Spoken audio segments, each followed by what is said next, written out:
मित्रांनो, कूळ असलेली जी वर्ग 2 ची जमीन असते तिचे रूपांतर वर्ग 1 मध्ये कसं करायचं, त्याचे नियम काय आहेत, ह्या गोष्टीवरच आजचा हा व्हिडिओ आहे आणि सगळ्याच गोष्टी मी स्टेप बाय स्टेप समजवलेल्या आहेत। तर व्हिडिओ तुम्ही शेवटपर्यंत बघितला तर तुम्हाला दुसरा कोणताच व्हिडिओ बघायची गरज लागणार नाहीये।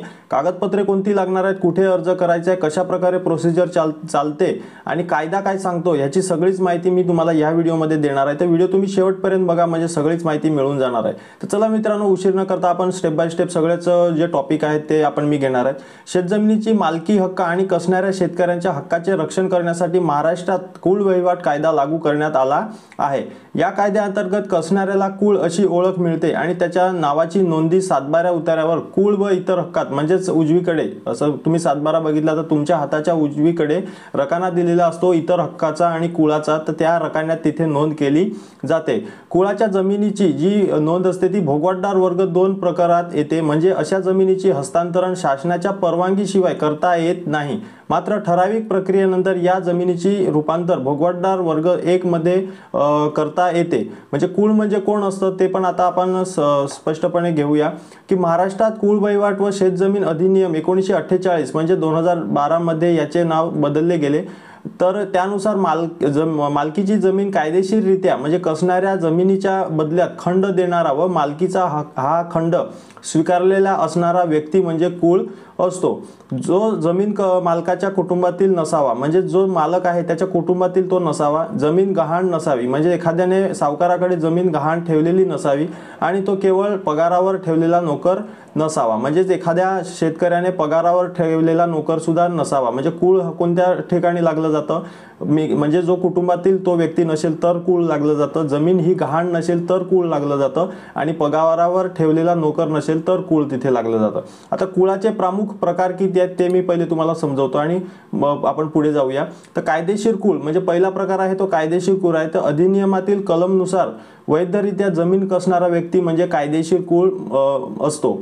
त्याच्यानंतर आहे संरक्षित कुळ। संरक्षित कुळ कशा प्रकारे असतं, तर 1 जानेवारी 1938 पूर्वी म्हणजे 1 जानेवारी 1938 पूर्वी किमान 6 वर्ष अथवा 1 नोव्हेंबर 1947 रोजी सतत कसणारा, म्हणजे 1947 रोजी जो सतत कसणारा व्यक्ती होता तो संरक्षित कुळ म्हणून घोषित करण्यात आलेला आहे। कायम कुळ काय आहे, ते 1955 पूर्वी वहिवाट म्हणजे रूढी किंवा न्यायालयीन निकालामुळे कायम मान्यता मिळालेला जो कुळ असतो त्याला कायम कुळ असं म्हटलं जातं। आता आपण बघूया की वर्ग 2 जमीन वर्ग 1 मध्ये कशी करता येते। आता पहिले तर आपल्याला वर्ग 2 मधून 1 मध्येच हा आपला टॉपिक आहे। तर कुळाच्या जमिनीचे रूपांतर करण्याचा अधिकार तहसीलदारकडे असतो, म्हणजे जो अधिकार दिलेला आहे तो तहसीलदार यांना दिलेला असतो। इच्छुक शेतकऱ्याने तहसील कार्यालयात अर्ज दाखल करू शकतात। त्यासाठी खालील प्रक्रिया आहे ती आपण बघणार आहोत। अर्ज दाखल करायचा आहे म्हणजे तहसीलदार यांच्याकडे आवश्यक माहितीसह अर्ज दाखल तिथे करणे महत्त्वाचे ठरते। आता त्याची कागदपत्रे कोणती लागणार आहेत ती आपण बघणार आहे। तर 1960 पासूनचे सातबारे उतारे, म्हणजे 1960 पासूनचे सगळेच जे जुने सातबारे असतील ते तुम्हाला तिथे लागणार आहेत।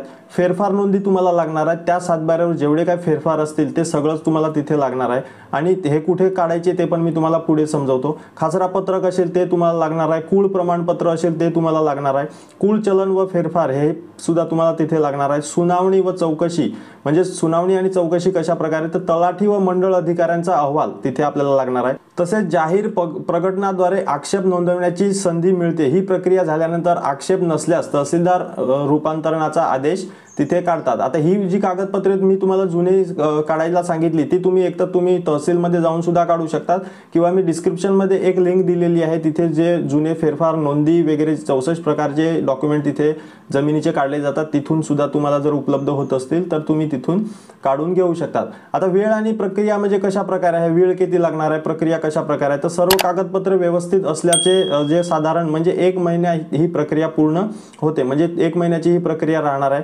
त्यानंतर सातबाऱ्यावरून मूळ इतर हक्क काढून टाकले जातात, म्हणजे जो तुमचा मूळ आणि इतर हक्कामध्ये तुमचं नाव आहे तिथून ते काढून टाकलं जातं आणि जमीन वर्ग 1 म्हणून नोंदवली जाते। हा बदल फक्त संबंधित अर्जदारांच्या जमिनीपुरता मर्यादित असतो, म्हणजे कुळ मध्ये जो अर्ज करणार आहे त्याच्याच मर्यादेपुरता हा राहणार आहे।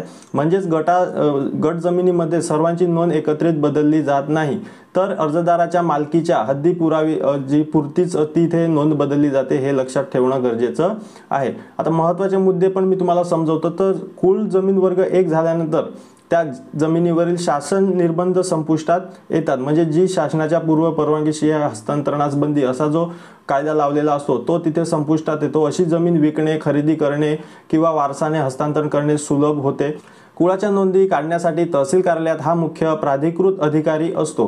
सोप्या भाषेत सांगायचं झालं तर कुळ जी जमीन वर्ग 2 मधून 1 मध्ये रूपांतरित करायची असल्यास तहसीलदाराकडे अर्ज करावा लागतो. आवश्यक कागदपत्रे जोडावी लागतात. चौकशी व सुनावणीची प्रक्रिया पूर्ण करावी लागते आणि शासनाने ठरवलेल्या नजराणा सुद्धा तिथे भरावा लागतो.